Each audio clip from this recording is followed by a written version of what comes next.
Welcome, human resource and organization development professionals. Thanks for tuning in.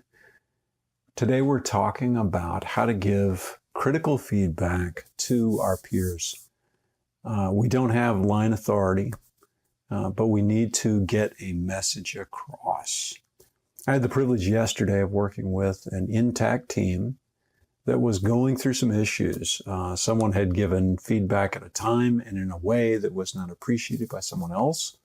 And this had blown up, and now the whole team was in an uproar. And so when we dug down to it, we realized that the intent was good on all sides, but how we were communicating was really leading to some misunderstanding. It reminded me again of the importance of a few simple but not typical ways of communicating. So when I need to give crucial information, important information to someone on my team, but I don't have line authority to make someone do what I want to do. I can't just say, you're doing it wrong, stop it. How do I do that in a way that the other person understands and gets involved?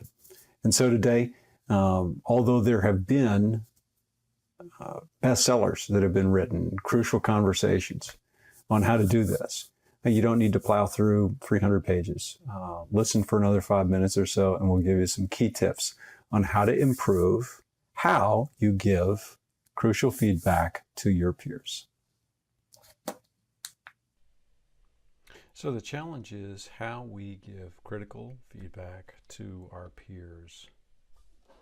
Specifically,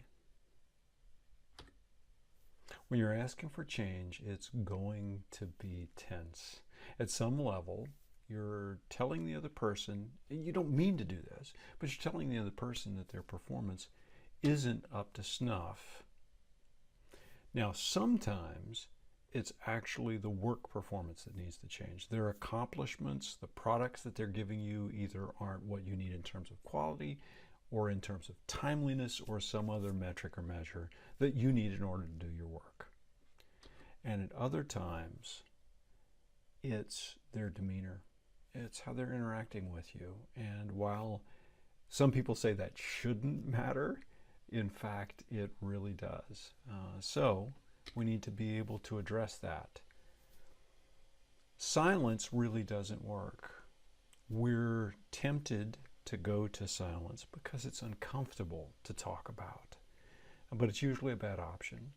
The person won't change, likely on their own. They won't somehow be enlightened. So we need to speak to them. We need to ask for what we need, but that's tough. And if we just go to our manager, and in the instance that I described earlier, in this particular team that I was working with yesterday, in fact, someone had gone to their manager and it had blown up in their face. So you don't have any authority. What can you do? And how do you say what you need to say? Here's a few tips. And actually the way we came up with these yesterday is I just asked the group. So these are things that you will probably also already know. But I asked the group, what do you need to remember when you're giving feedback to someone else? Someone pointed out that yes, it's almost always best delivered in private. If we call out someone with their peers around, the shame, the all eyes on me sense is just too difficult to deal with. So they can't hear what you're saying because it's out in front of others. So doing it in a way that where you pull them off to the side is usually best. They also mentioned that there are two parts to this. It's not just the words you use, it's how you use it. So a smirk, a look down, facial expressions, things that say, I don't value you, can really get in the way of it. And you have to have both those pieces, both the content and the delivery, in order for your feedback to be heard. Now, they understood and said that using I, and we'll get to this more in just a minute, was better than using you. So instead of saying you need to speed up, something that would work better would be, I need that report more quickly, and here's why. Words that took it to the extremes, like always, never, everyone, all inclusive words, are actually almost always false, right? It's not true to say, you never give me what I need on time. Well, maybe they don't frequently, but to say never is to stretch. It doesn't help your case, and it simply now gives us something to fight about rather than the issue that we're trying to deal with. So avoid those, and words like often, rarely, occasionally that allow for those exceptions work better.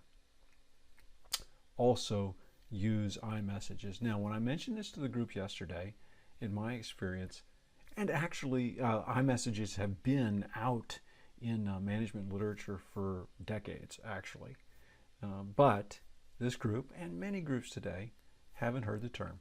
So let me introduce you to an iMessage. An iMessage is something that you can use. It's a format for structuring your conversation so that the people can hear the message without getting hung up on the way that you said it. So instead of, you did this wrong and you screwed up and you got to change, which raises defensiveness, try it in this order. Start with a little bit of context. You start off with when, and then some examples are on the right side of your screen. When I don't have your report at the agreed upon time. Or when I'm interrupted. And then follow with how that makes you feel. So when I don't have your report at the agreed on time, I feel stressed. Or when I'm interrupted, I feel angry and disrespected. The story I tell myself is, my work is not valued, or my opinion is not valued. So in this one, what you're saying is, they did an action that produced a feeling on your part, and then you interpreted this. You thought certain things based upon the actions and your own emotional response. But you're admitting up front, this is only the story. This is your interpretation of what their actions are causing for you. The words, the story I tell myself, actually I learned those from a friend of mine, fellow consultant by the name of Jay Grimes recently. And that is such excellent verbiage because it takes all the sting out of it. You're admitting, the story I tell myself is that my opinion's not valued. I'm asking that you deliver the report when you agree to do so, or allow me to finish my thoughts before speaking. So you put all these together. I know that's broken up, but here's how it would sound. I'll give you both versions. Here's how it would sound two different ways.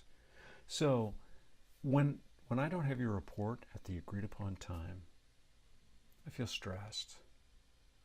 The story I tell myself is that my work and my contribution to our effort is not valued. I'm asking that you deliver the report when you agree to do so. Take two. When I'm interrupted, I feel irritated. The story I tell myself is that my opinion is not valued. I'm asking that you allow me to finish my thoughts before speaking. iMessages are so respectful to the other person while at the same time being truly assertive in sharing what it is that's important to you, what's going on. The other person can't fight you because you're not accusing them of anything. You're simply saying how certain actions are impacting you as a person. So then they have to deal with that. It makes it much easier for them to hear your feedback. We'd caution you to avoid the ping-pong. Whenever you give someone real feedback, you may encounter defensiveness. And they'll come back with the reasons why they couldn't do or had to do the behaviors or that you find objectionable. So when they respond with something that seems incorrect or overtly dramatic, I had too much going on, I couldn't help it, and you want to interrupt, you want to say, oh, that's BS, avoid interrupting. Listen to them. Take a deep breath. Hear, breathe, pause. And that's the big point. Give it a little bit of space. And then before you respond to the content of the message, simply confirm that you heard what they said. You're not saying that you agree with their opinion. You're giving them the understanding that you heard them. So, words that I also beg, borrow, steal from your colleagues. Another friend of mine, Diane Dick, uses a phrase very frequently that's simply, that's fair, which acknowledges that the other person is not irrational, that's not over the top, but doesn't necessarily say you agree. So I can understand that. That's fair. And avoid saying, but, because now you discounted the validation that you just gave. Instead, try, and I understand what you're saying. I do. And that's fair. And I'd appreciate it if you'd let me finish my words before you interrupt. So, those are our thoughts. Capture those. Begin to use I messages. Use these tips as a way to give crucial feedback. Don't avoid the opportunity. Step into the opportunity so that you and your team can move past those problematic issues.